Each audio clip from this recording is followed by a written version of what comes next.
अध्याय 8वां नए दल का गठन और इसका चौथा वीडियो मैं बना रही हूँ। किताब का नाम है डॉक्टर अंबेडकर के अंतिम कुछ वर्ष, लिखा है नानक चंद्र रत्तू जी ने। मैं शुरू करूँ अध्याय पढ़ना इसके पहले आप सभी को सादर नमो बुद्धाय जय भीम। मैं लखनऊ से संघमित्रा गौतम, लक्ष्य कमांडर, भारतीय समन्वय संगठन लक्ष्य से। रिपब्लिकन पार्टी के अंत का प्रारंभ। जब प्रस्तावित आरपीआई अपने निर्माण स्तर पर थी, सब तरफ से समर्थन प्राप्त कर रही थी।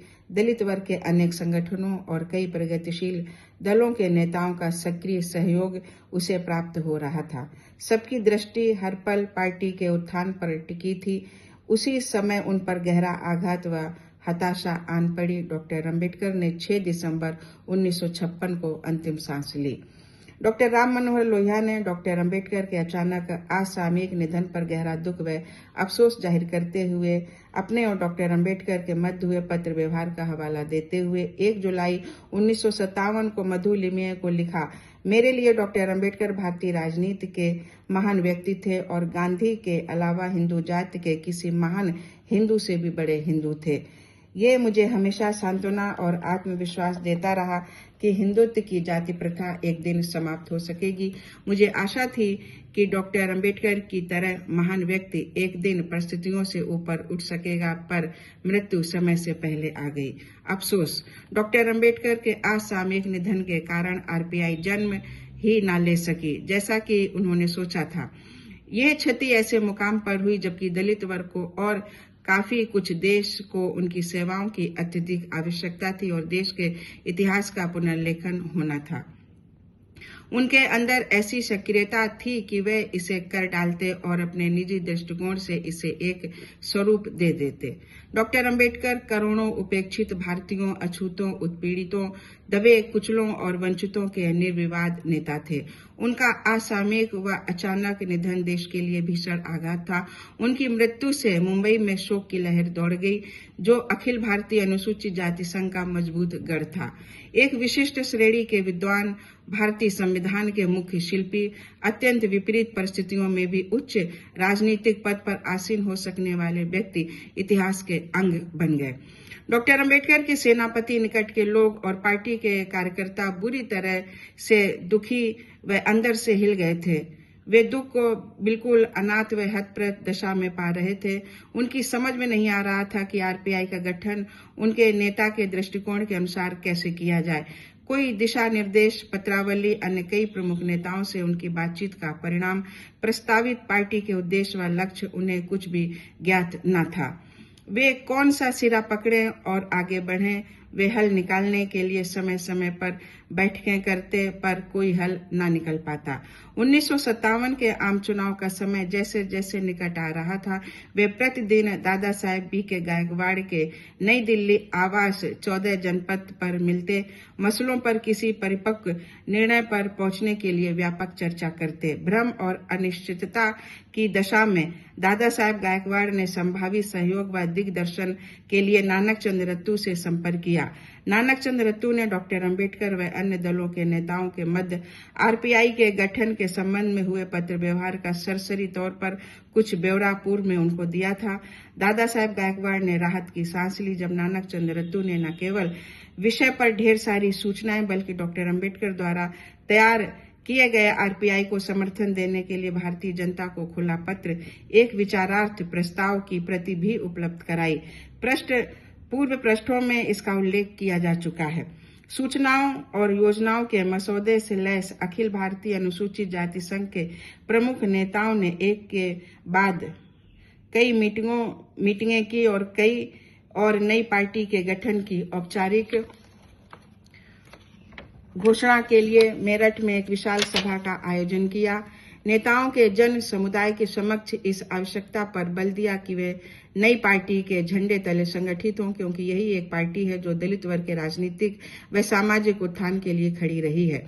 इस तरह 1957 में अनुसूचित जाति संघ से काट छांट कर बनाई गई रिपब्लिकन पार्टी ऑफ इंडिया का उदय हुआ। इसे राष्ट्रीय छवि प्रदान की गई, जैसा कि डॉक्टर अंबेडकर ने सोचा था।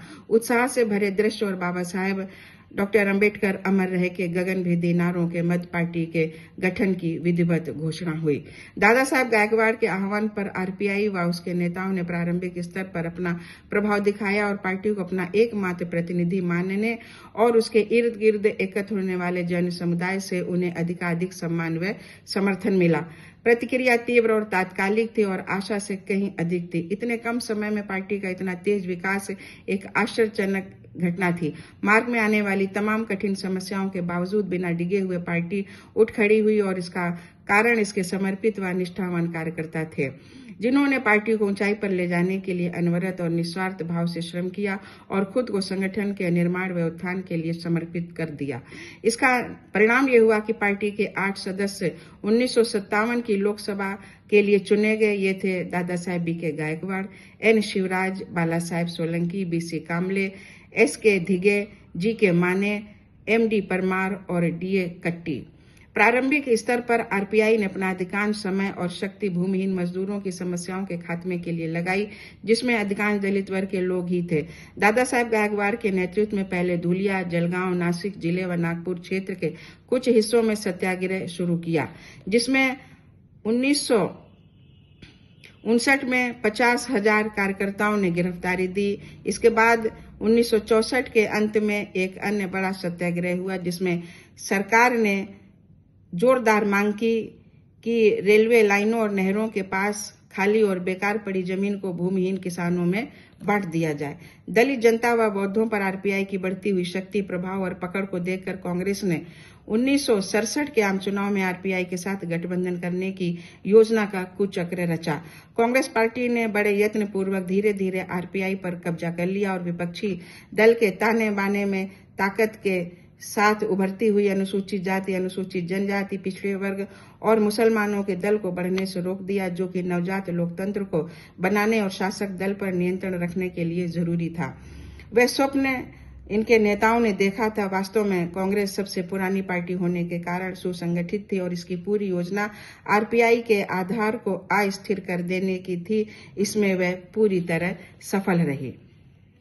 ये आरपीआई के अंत की शुरुआत थी। दल की राजनीति एक के बाद एक विभाजन में उलझ गई। पार्टी टुकड़ों में विभक्त हो गई। सबसे प्रमुख दल, जो दादा साहेब गायकवाड़ के साथ था, महाराष्ट्र में कांग्रेस के साथ चला गया। गायकवाड़ व खोब्रागड़े ग्रुप को सर्वाधिक लाभ मिला। खोब्रागड़े लोकसभा के डिप्टी स्पीकर, उपाध्यक्ष हुए और महाराष्ट्र के पार्टी के महान नेता कांग्रेस के समर्थन से राज्यसभा सदस्य और महाराष्ट्र के विधान परिषद सदस्य हुए। कई अन्य भी जो आरपीआई को छोड़ गए थे भारी मुनाफे में रहे और उनके सदस्यों को जिला परिषद व अन्य निर्वाचित इकाइयों, सरकारी विभागों व निगमों में पद दिए गए।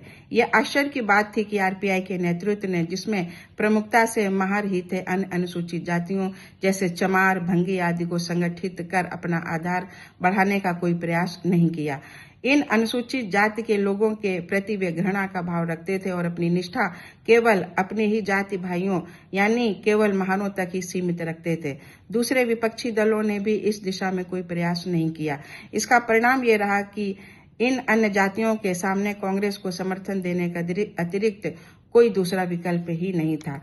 उस समय प्रधानमंत्री के समक्ष मांगों की सूची भी रखी गई थी। यथा संसद के केंद्रीय कक्ष में डॉक्टर अंबेडकर का तेल चित्र लगाया गया। अनुसूचित जाति के उन लोगों को जो बुद्ध धर्म स्वीकार कर लें, उन्हें संविधान प्रदत्त विशेषाधिकार जारी रखे जाएं। भूमिहीन मजदूरों को बेकार पड़ी जमीन का आवंटन और अनुसूचित जाति के लोगों पर किए जा अत्याचारों का अंत हो। इसके बाद भुखमरी विरोधी आंदोलन, जुलूस निकालना व सत्याग्रह भी किए गए। यहाँ पुनः आरपीआई ने अपनी निष्ठा केवल अपने जाति भाइयों तक ही रखी, जिसके परिणाम स्वरूप अनुसूचित जातियों में ही आपस में जातिवादी तनाव व्याप्त हो गया। तो साथियों, अब इसके आगे का आखिरी वीडियो है जो मैं फिर बनाऊंगी। तब तक आप लोग इंतजार करें और अब मैं अपनी वाणी को विराम देती हूँ। जय भीम, जय संविधान।